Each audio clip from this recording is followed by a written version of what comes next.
Salam anak-anak, salam sehat, salam damai sejahtera. Saya percaya anak-anak tetap sehat, tetap kuat. Oke, perkenalkan, nama saya Bapak Petrus Teguh Abrijadi. Saya guru agama Kristen. Saya akan menerangkan di dalam buku pembelajaran Budi Pekerti kelas 5, pembelajaran 9. Pembelajaran 9, Roh Kudus penolongku. Ya. Sebelum kita memulai di dalam pembelajaran pada pagi hari ini, mari kita sama-sama berdoa.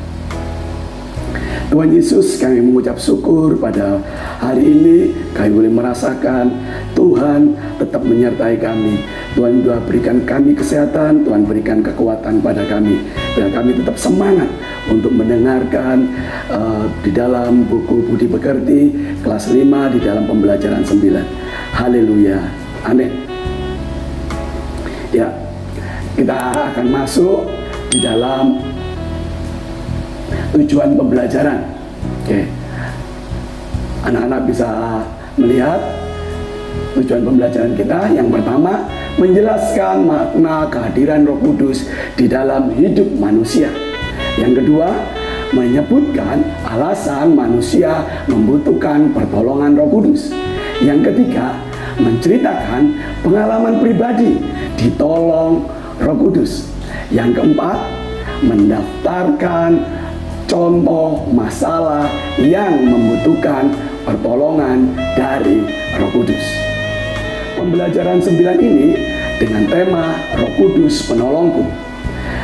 Sebelum kita masuk di dalam pembelajaran berikutnya, apakah kalian sudah mempersiapkan Alkitab kalian?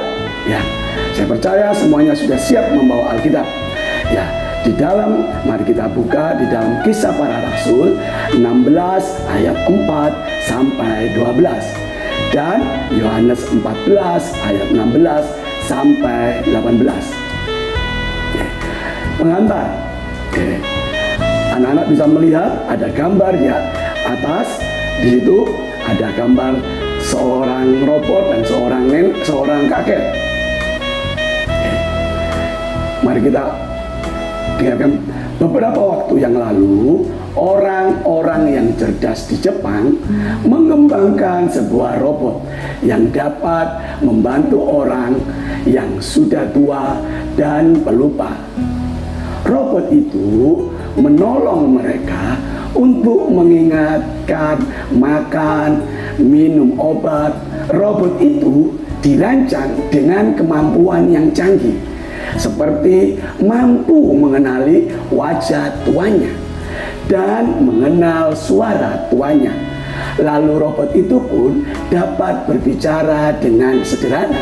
Misalnya, hari ini Bapak, Ibu harus pergi ke rumah sakit untuk memeriksa kesehatan. Atau sekarang saatnya untuk minum obat.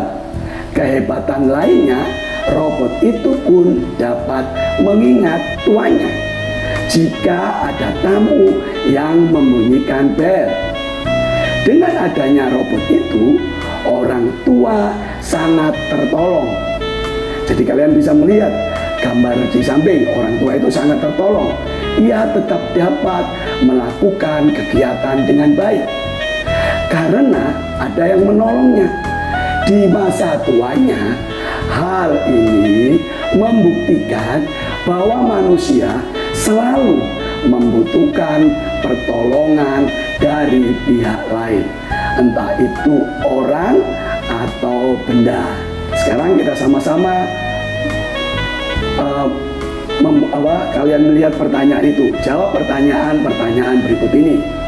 1. Mengapa manusia perlu penolong dalam hidupnya? Ayo, coba kalian memikirkan. Kalian sudah menjawab? Sudah dapat? Ya. Karena manusia terbatas sehingga memerlukan pertolongan. Ya. Yang kedua, siapakah penolong dalam hidup manusia? Ayo kalian, siapa kira-kira? Oh ya, kalian sudah mendapatkan, yaitu Tuhan. cerita Alkitab. Mari kita baca di dalam Kisah Para Rasul pasal 16 ayat 4 sampai 12. Paulus dan Silas adalah pelayan-pelayan Tuhan yang menceritakan kabar baik tentang Yesus Kristus kepada banyak orang. Karena tugas itu, mereka pergi dari satu tempat ke tempat yang lainnya. Mereka mengunjungi desa dan juga kota untuk memberitakan Injil. Pelayanan dan pengajaran mereka itu membuat iman jemaat bertumbuh kuat. Itulah tugas yang mereka lakukan, memberitakan Injil, melayani dan mengajar jemaat Kristen. Suatu hari setelah melakukan pelayanan di Yerusalem, Paulus dan Silas hendak melanjutkan tugas mereka ke daerah Asia. Namun di perjalanan Roh Kudus melarang Paulus untuk pergi ke daerah itu. Pada waktu itu Paulus tidak mengetahui mengapa Roh Kudus melarang ke daerah itu. Tetapi ia dan Silas menuruti arahan Roh Kudus tersebut. Maka mereka mengubah arah perjalanan mereka. Mereka singgah di Troas. Di sana mereka beristirahat. Malam itu oleh kuasa Roh Kudus, Paulus mendapat penglihatan yang melihat seorang dari Makedonia membutuhkan pertolongan mereka. Paulus bersama Silas memutuskan pergi ke Makedonia. Akhirnya Paulus sadar, mengerti mengapa sebelumnya Roh Kudus melarang mereka pergi ke Asia. Ternyata ada orang lain yang membutuhkan mereka di tempat lain, yaitu di Makedonia. Ingat ya, Makedonia itu adalah kota. Tampaknya Allah menginginkan mereka berdua memberitakan Injil lebih dahulu ke Makedonia. Paulus dan Silas berlayar ke Makedonia dan akhirnya mereka tiba di kota Filipi. Di sanalah mereka memberitakan Injil. Roh Kudus mengarahkan perjalanan pelayanan Paulus dan Silas. Allah tidak membiarkan Paulus dan Silas bekerja dengan akal dan pikiran mereka sendiri. Roh Kudus menolong mereka dengan mengarahkan pekerjaan dan pelayanan mereka. Oke, kita masuk berikutnya, memahami peran Roh Kudus sebagai penolong. Oke, kalian jawab pertanyaan berikut ini. Oke, yang pertama Pak Petrus akan bacakan. Bayangkanlah kamu menjadi Paulus dan Silas yang akan pergi ke suatu tempat. Lalu Roh Kudus melarangmu untuk pergi ke tempat itu. Perasaan apa yang kamu rasakan? Oke, kalian jawab. Ya, kalian sudah menjawabnya. Oke, Pak Petrus jawab. Ya, jawabannya adalah senang karena Roh Kudus memimpin kita. Nah, yang kedua, apa tujuan Roh Kudus melarang Paulus dan Silas pergi ke daerah Asia? Ayo, kalian jawab. Kalian sudah dengar tadi? Oke, Pak Petrus akan bacakan. Karena di daerah Makedonia lebih membutuhkan daripada daerah Asia. Yang ketiga, siapakah sebetulnya pemimpin yang menolong dan mengarahkan hidup manusia? Ya, kalian pasti sudah tahu, Tuhan. Ya, kita masuk ke tema berikutnya, Roh Kudus. Siapakah Roh Kudus? Ya, kalian sudah mengerti? Oh, kalian belum. Oke, Pak Petrus akan bacakan. Apakah kalian pernah mendengar kata Roh Kudus? Oh, siapakah Roh Kudus itu? Roh Kudus adalah Allah yang hadir dalam diri manusia dalam bentuk roh. Kok roh? Ya, tidak kelihatan. Apakah artinya? Artinya Roh Kudus adalah Allah yang ada, tapi wujudnya tidak dapat kita lihat. Sebagai contoh, kalian tahu bahwa angin itu ada dan kalian dapat merasakannya, walaupun kalian tidak dapat melihat wujud angin, bukan? Ya. Roh Kudus sebagai pribadi Allah. Roh Kudus adalah salah satu bentuk pribadi dari Allah. Kenapa disebut salah satu bentuk? Ya, karena Tuhan Allah kita hadir dalam 3 bentuk atau 3 pribadi. Kalian tentunya pernah mendengarkan kata Allah Tritunggal. Itulah yang disebut satu Allah yang hadir dalam 3 wujud atau 3 pribadi, dengan tugas dan peran masing-masing yang memang berbeda. Siapakah Allah Tritunggal itu? Allah Tritunggal adalah Allah Bapa, Allah Anak, Allah Roh Kudus. Ya, yang pertama, Allah Bapa adalah sebutan bagi Allah yang mencipta manusia dan seluruh isi dunia, serta yang mengatur segala sesuatu yang ada di dunia ini. Kita dapat mengenal Bapa melalui seluruh ciptaannya. Yang kedua, Allah Anak adalah sebutan bagi siapa? Yesus Kristus yang telah turun ke dunia dalam bentuk manusia untuk menyelamatkan manusia. Kita mengenalnya melalui pemberitaan Alkitab. Yang ketiga, Allah Roh Kudus adalah sebutan bagi Allah yang hadir dalam bentuk roh di hati dan di diri manusia. Kita dapat mengenalnya melalui suara hati kita yang menuntun di dalam kebenaran.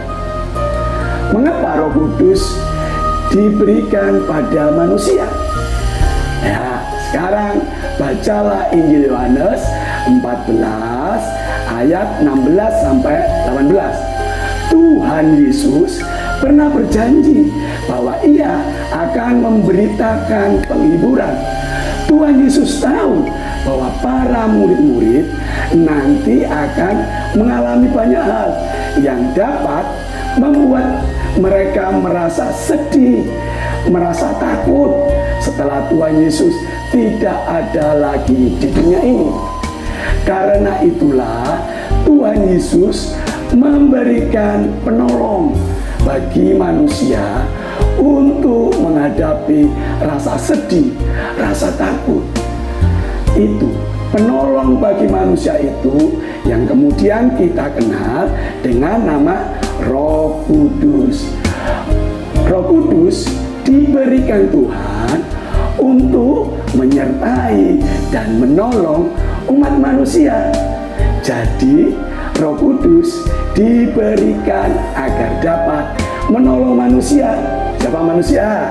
Saya dan anak-anak yang berbeda dalam keadaan takut, bimbang, atau sedih.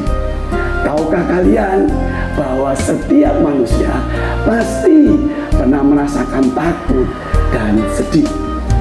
Misalnya takut gagal pelajaran di sekolah, ditinggal orang tua, sakit, menderita, sengsara, atau sedih karena kehilangan orang tua, teman, saudara, atau karena mengalami penderitaan.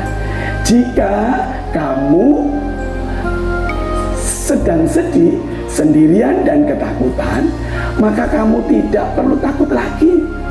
Mengapa?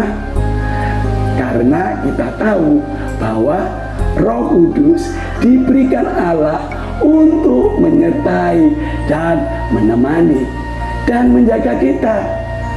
Lalu yang harus kamu lakukan, yang pertama yang harus kamu lakukan adalah berdoa. Ya, siapa yang setiap hari, kalau setiap ada masalah atau setiap pagi mau berangkat sekolah, berdoa.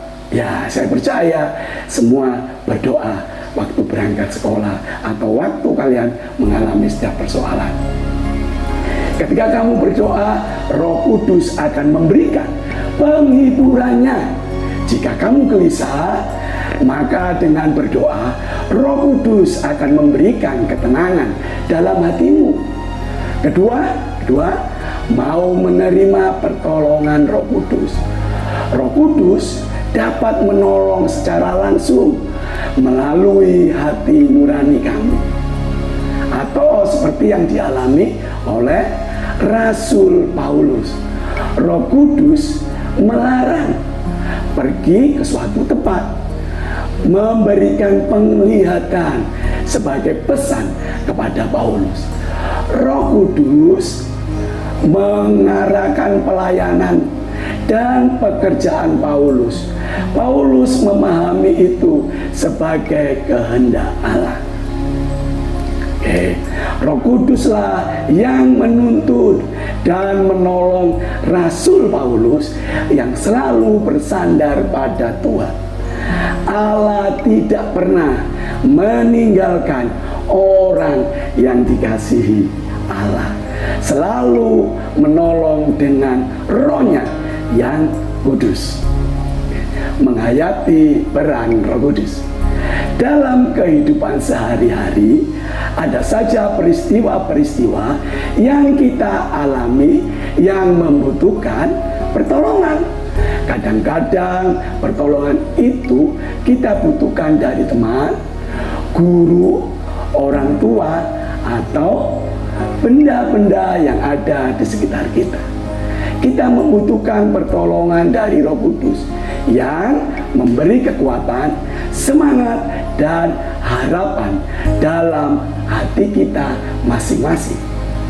Roh Kudus membuat kita tidak putus asa atau melakukan perbuatan yang buruk. Misalnya menyakiti orang lain dengan kata-kata dan perbuatan.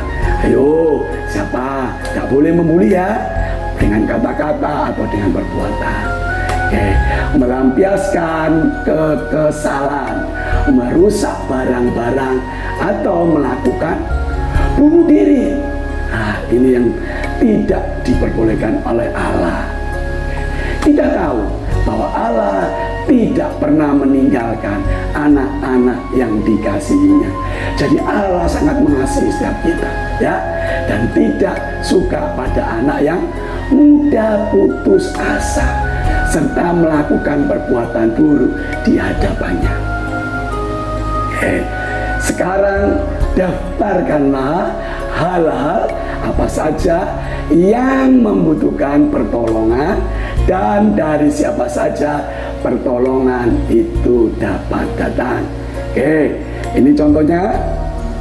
Satu, Pak Petrus bacakan ya. Paulus dan Silas melakukan pelayanannya kepada orang-orang yang belum percaya kepada Kristus.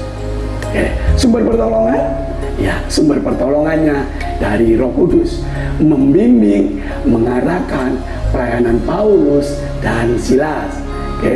Kalian kerjakan. Pak Petrus berikan contoh dan Pak Petrus akan bacakan. Yang kedua, waktu kalian menghadapi sakit, flu, panas, batuk, ya, pertolongan dari siapa? Ya, dari Tuhan. Lewat siapa? Lewat dokter-dokter yang kita sudah kenal, bahkan dokter-dokter di puskesmas.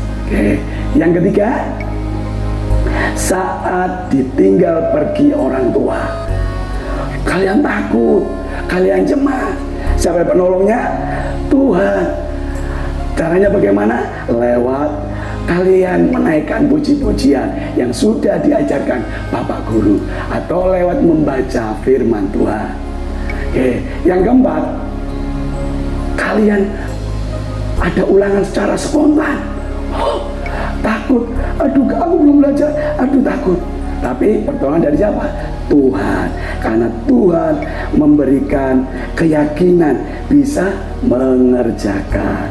Dan yang kelima, ini kalian dibuli dengan kelemahanmu, tapi kalian gak usah takut, karena sumber pertolongan dari Tuhan.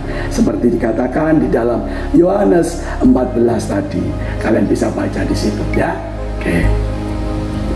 Sebelum kita mengakhiri pembelajaran hari ini, kita naikkan pujian Janji yang Manis di dalam buku Kidung, yaitu NKB 143.